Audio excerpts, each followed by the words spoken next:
Mes salutations, mesdames et messieurs. Quoique, je ne sais pas vraiment à qui je m'adresse. Je ne vois personne à travers l'épaisse couche de temps qui nous sépare. Moi, de mon côté, je me trouve en 1864. Et vous, quelque part chez vous, à votre époque. En fin de compte, ça ne change pas grand-chose. Je veux dire, les époques, oui, elles changent. Les êtres humains, pas vraiment. Que vous étiez d'accord ou non avec cette remarque. D'ailleurs, je vais me permettre encore une, mesdames et messieurs. Pour vivre, on est obligé de manger, n'est-ce pas? Après avoir mangé, on éprouve un besoin tout à fait naturel de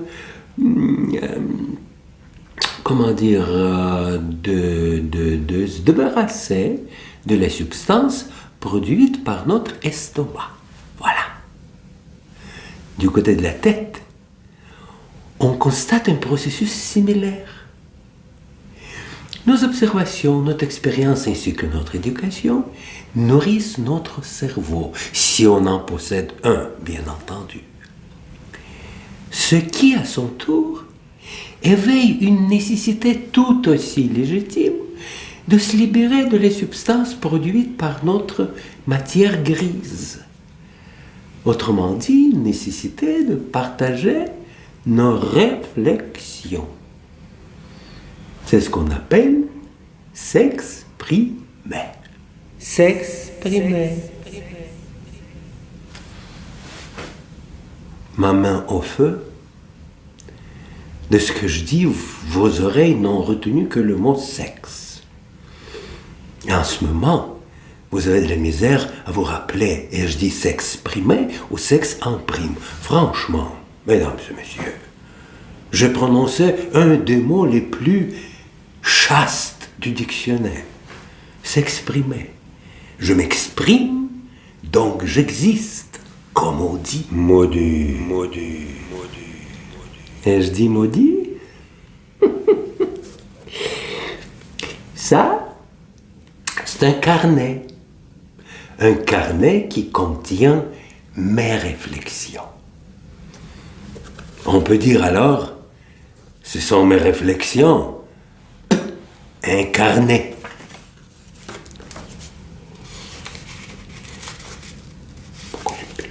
Oh. Je suis un homme malade. Je suis un méchant homme. Un homme fort désagréable. Voilà qui je suis. Je crois que j'ai mal au foie. Quoique, je ne comprends absolument rien en ma maladie. Et je ne sais pas exactement ce qui me fait mal. Je ne me fais pas soigner. Et je ne l'ai jamais fait. Malgré que la médecine et les médecins, je les respecte. Je ne veux pas me faire soigner par pure méchanceté. Voilà. Cela, vous ne daignez pas le comprendre. Quant à moi, je le comprends. Bien sûr, je ne serai pas capable de vous expliquer à qui précisément, dans ce cas, je ferai du mal par ma méchanceté. Je sais très bien que je ne pourrai nullement emmerder le docteur en ne le laissant pas me faire soigner. Je sais mieux que quiconque qu'avec tout ça, je ne serais en mesure de nuire qu'à moi-même, à personne d'autre. Et pourtant, si je ne me fais pas soigner, c'est pas méchanceté. Mon foie me fait mal. Tant pis qu'il me fasse mal encore plus. Ça fait longtemps que je vais comme ça. Auparavant, j'étais un fonctionnaire d'État. À présent, je ne travaille nulle part. J'étais un fonctionnaire méchant. J'étais grossier et j'ai trouvé du plaisir car...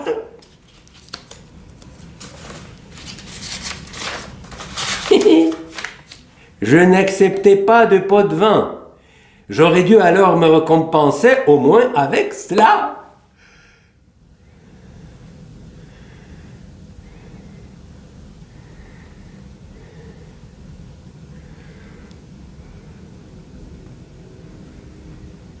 Une blague plate, n'est-ce pas? Mais je ne veux pas la rayer. Je l'ai écrite en étant sûr que ce serait tout à fait mordant. Mais maintenant, quand j'ai vu moi-même que je voulais d'une telle manière minable me vanter tout bêtement de la finesse de mon esprit, c'est par exprès que je ne vais pas la rayer. À l'époque où j'étais encore fonctionnaire, lorsque des commandeurs s'approchaient de ma table, cherchant un renseignement quelconque, je grinçais des dents en guise de réponse et je prouvais une jouissance vorace quand je parvenais à leur faire de la peine. J'y parvenais pratiquement toujours. La majorité de ce monde étaient des êtres timides, des commandeurs, quoi.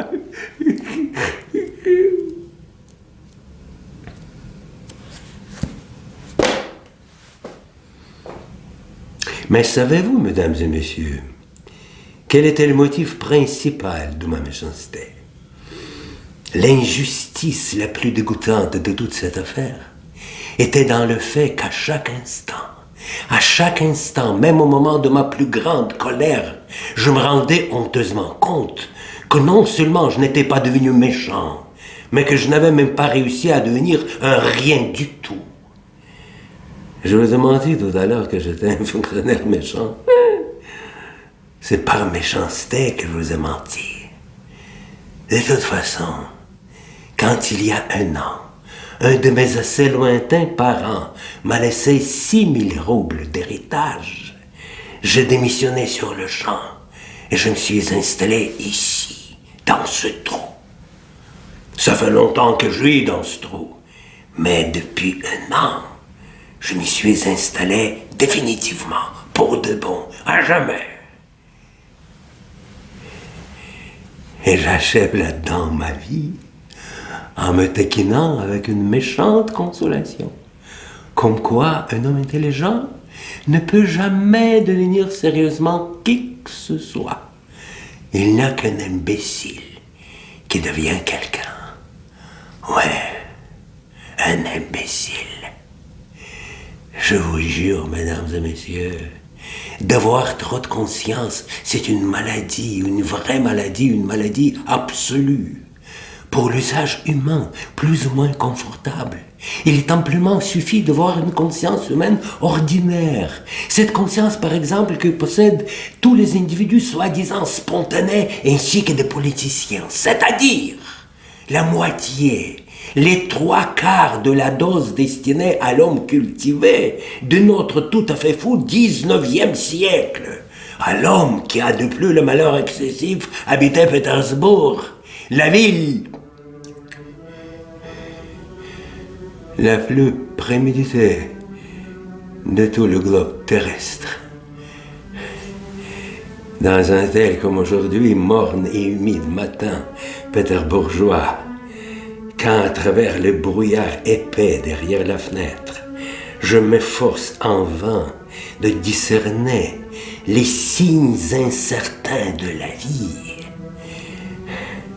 je suis constamment hanté par une obsession délirante. Et si, quand ce brouillard va se dissiper, ne va-t-elle pas disparaître aussi avec lui et cette ville pourrie et morveuse? Ne va-t-elle pas s'élever avec le brouillard et s'évaporer comme de la fumée?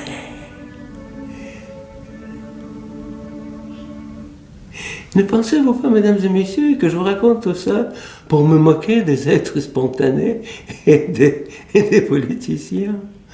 Ah, ma main au feu, vous le pensez. Je vous assure seulement, je me fiche pas mal que vous le pensiez ou non. Par contre, en ce qui concerne les individus spontanés, l'individu spontané, je vous avoue, très sincèrement, ce n'est que lui que je considère comme un vrai quelqu'un, un quelqu'un normal, tel que Mère Nature elle-même préférait le voir, lui donnant aimablement naissance sur Terre. J'envie un tel individu jusqu'à m'en faire tourner la bile. Il est stupide, je suis d'accord avec vous. Mais peut-être un être normal devrait être stupide, qu'en savez-vous? Peut-être est-ce même très beau.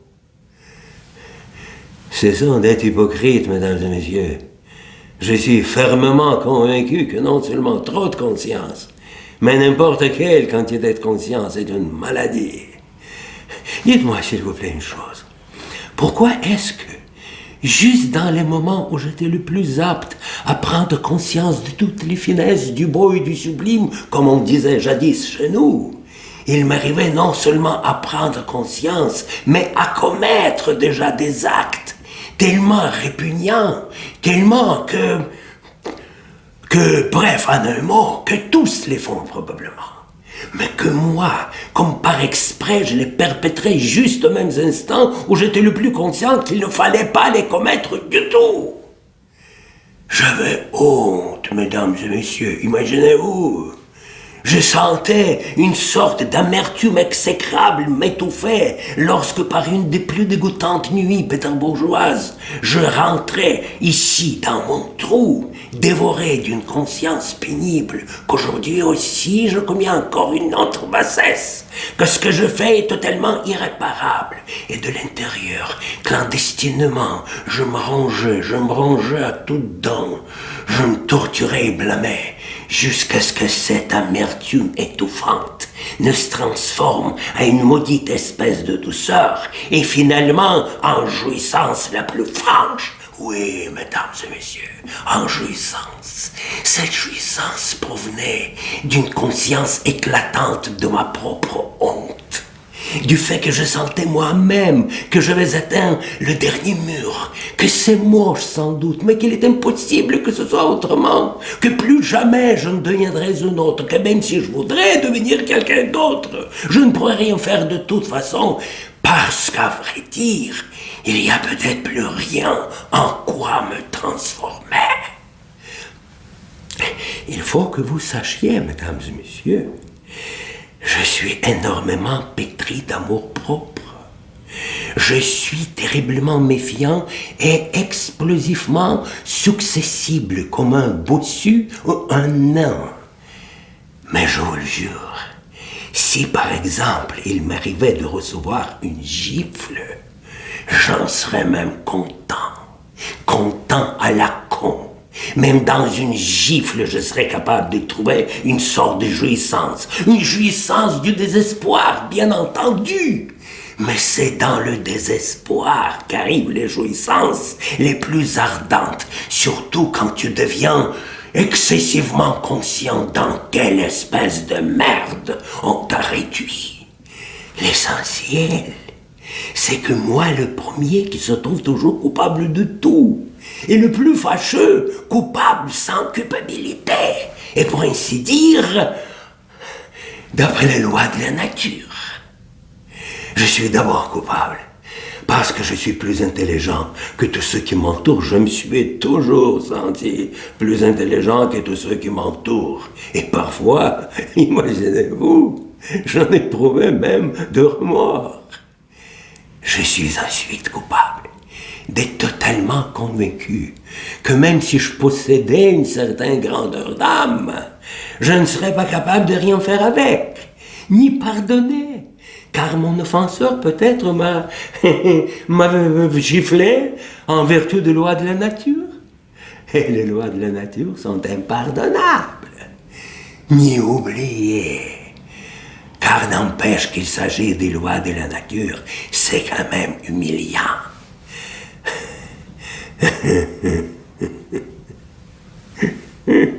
Là, à ce moment, je crois que vous devriez éclater de rire. Et vous écriez, mais après tout ça, vous pourrez trouver une jouissance, même dans un mal de dents. Ben oui. Même dans un mal de dents, il y a de la jouissance. Mes dents me faisaient mal durant un mois. Je sais qu'il y en a de la jouissance. Dans ce cas, bien entendu, on ne souffre pas silencieusement. On gémit. Mais ces gémissements-là, justement, reflètent la jouissance de celui qui souffre. S'il n'en éprouvait pas de la jouissance, il n'aurait pas du tout gémi. C'est un magnifique exemple, mesdames et messieurs, et je vais le développer. Ces gémissements-là reflètent tout d'abord l'inhumanité perpétuelle des lois de la nature, qui n'existent que pour nous martyriser toute nos vies durant. En outre, ces gémissements témoignent que votre offenseur est absent, tandis que votre douleur est au rendez-vous, et que pour vous consoler, il ne vous reste qu'à vous fouetter vous-même, ou à frapper aussi douloureux que possible votre mur avec votre poing. Mais à part ça, il n'y a absolument rien d'autre à faire. C'est juste là qu'arrive une jouissance, pouvant parfois atteindre la plus haute volupté.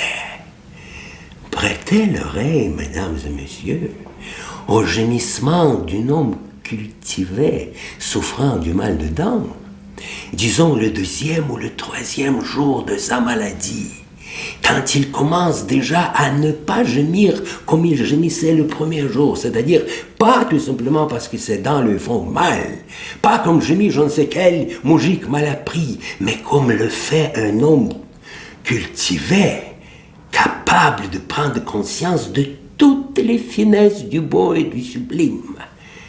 Ces gémissements deviennent en quelque sorte agaçants, vilainement méchants en quelque sorte, comme s'il veut dire « Je vous empêche tous de dormir, eh bien, ne dormez pas.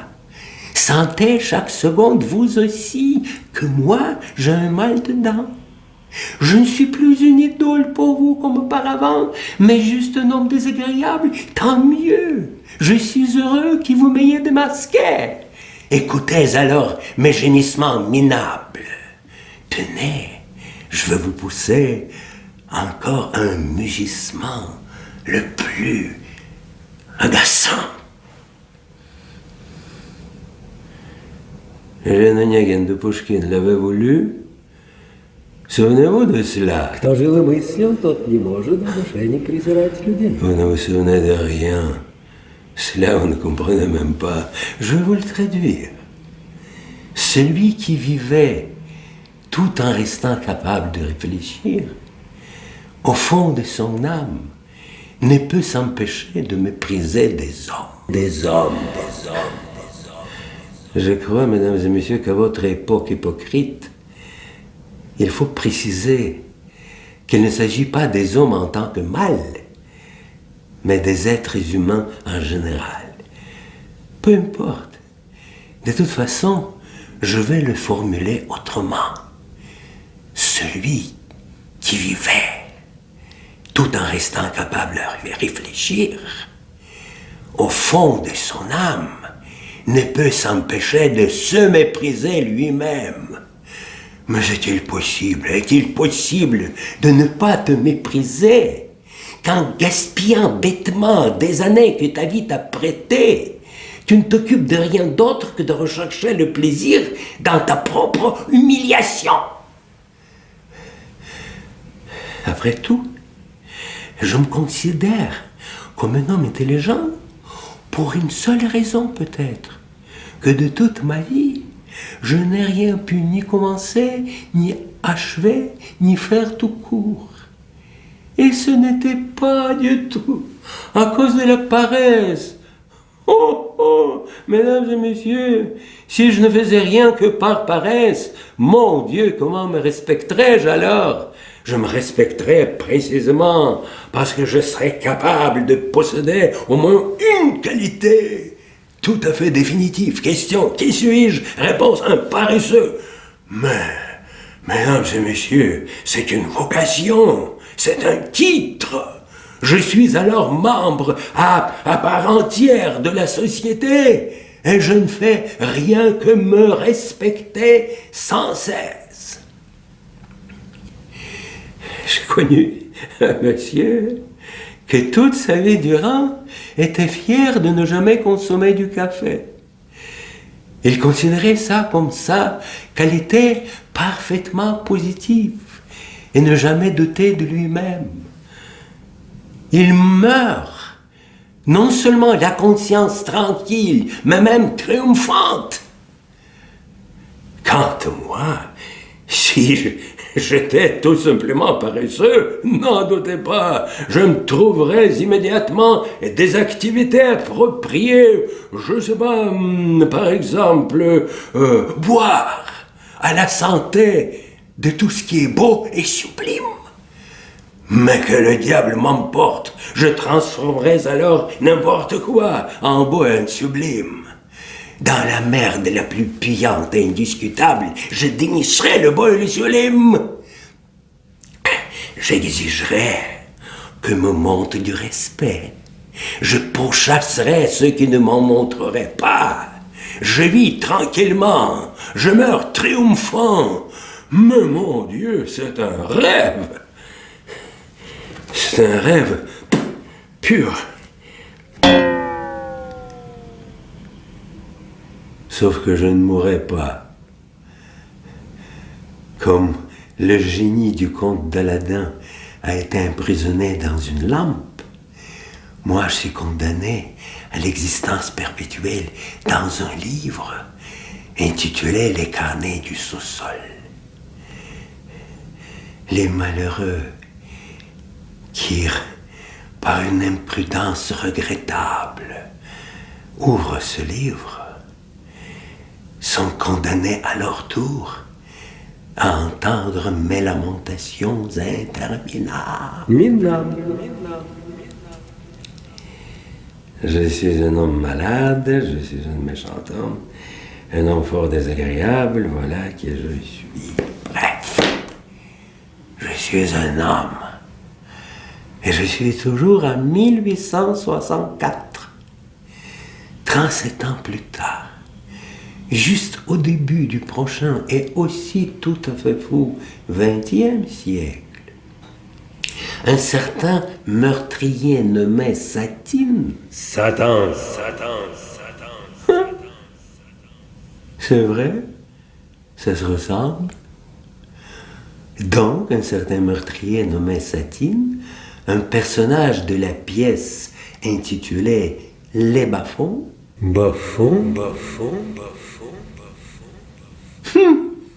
C'est vrai, ça se ressemble aussi. Bas-fond, sous-sol. Il n'y a pas de grande différence non plus, mesdames et messieurs. N'est-ce pas? Alors, ce fameux Satine, au début du XXe siècle, proclamera L'homme s'assonne fier. l'hypocrisie sauvage. Moi, je vous le jure, mesdames et messieurs, l'homme, ça sent l'enfer. S'assonne fier.